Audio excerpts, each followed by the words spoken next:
case elections accurately? No, I do not, because a lot of it is biased and made up stories.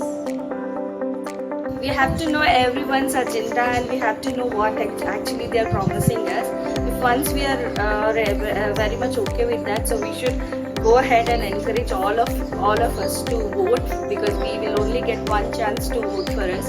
So let's don't waste our voting thing. Let's go and choose one who is right for our country. ఎందుకు ఓటారంటే భారతదేశానికి స్వాతంత్రం వచ్చిన తర్వాత భారత రాజ్యాంగాన్ని నిర్మించుకున్నాక 5 సంవత్సరాలకు ఒకసారి ఎన్నికలు జరుపుకుంటాం. నిష్పక్షపాతంగా వరదలో మనం పెట్టి ఓటేస్తాం. ఓటు మనం ఎందుకు వేయాలంటే ఈ భారతదేశంలో ఉన్న అనేక రకాల ప్రజలు ఉంటారు, అనేకమైన వ్యక్తులు ఉంటారు, అనేక రాజ్యాలు ఉంటారు. మనకు మంచిగా చూస్ చేసుకోవాలి.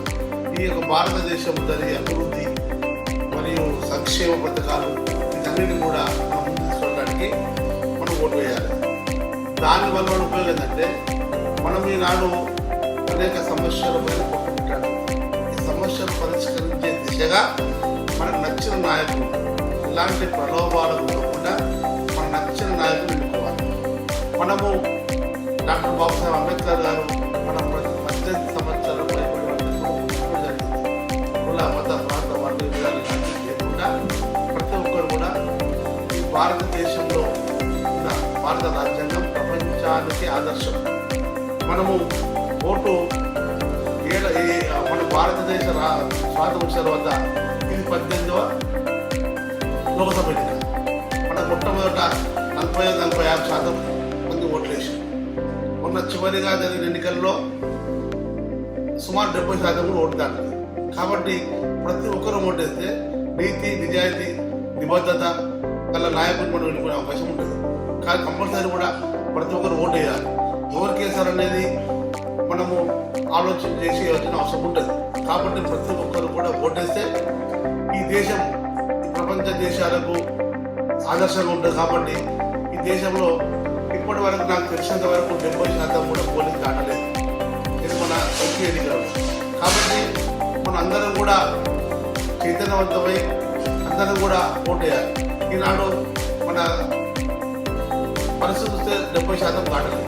దాటించవలసిన బాధ్యత విద్యార్థుల పైన, విద్యార్థి తల్లిదండ్రులు కూడా సూచించవలసి. ఎందుకంటే ఒక ఓటు సుమారుగా 50% అమౌంట్నే తెలుస్తాం. మనం ఓటు పోలేది 66-60% చెప్తున్నారు, 35% అమౌంట్నే తెలుస్తాం. కానీ 50% అంటే 100కి 100 ఓటు పోలు కావాలి. ఆ ఓటు పోవడం వల్ల మంచి వ్యక్తులు, మంచి పార్టీ గుర్తింపు వస్తుంది. ఆ పార్టీ మనకు ఎలా సేవ చేస్తుంది, వాళ్ళ మేనిఫెస్టో ఉంటుంది. వాళ్ళ మేనిఫెస్టోలో ఈ యొక్క రాష్ట్రంలో కానీ, ఈ యొక్క దేశంలో కానీ, ఈ ప్రాంతంలో కానీ అభివృద్ధి, సంక్షేమం అని అన్ని అంశాలపైన వాళ్ళ మేనిఫెస్టో ఉంటుంది. ఆ మేనిఫెస్టో చదివి మనం ఓటు వేయాలి. ప్రతి ఒక్కరు కూడా ఓటేసే విధంగా చేయాలని కోరుతున్నాం. Have you seen any posts or discussions about elections online? Yes, a lot of discussions happen online. I've seen them quite a bit, and I think personally they're quite biased.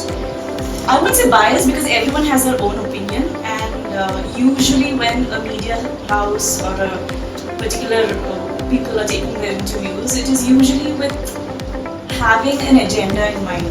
So they try to get that kind of answers from the people involved, and so it is you have to choose as a viewer whether you want to follow that particular agenda or not. So as people who are educated, we probably have to have a diverse view, a proper understanding, and watch these, understand and have our own analysis to come to a solution and find the right party or the right leader.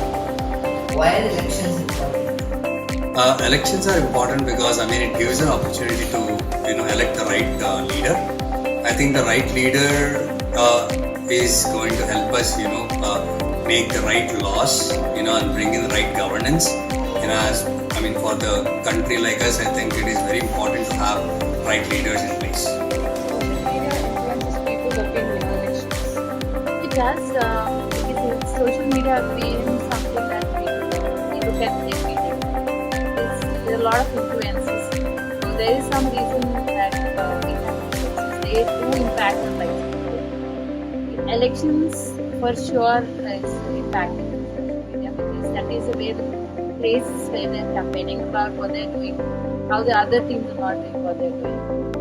So I think because people are addicted to social media and they take reviews or opinions from people from social media.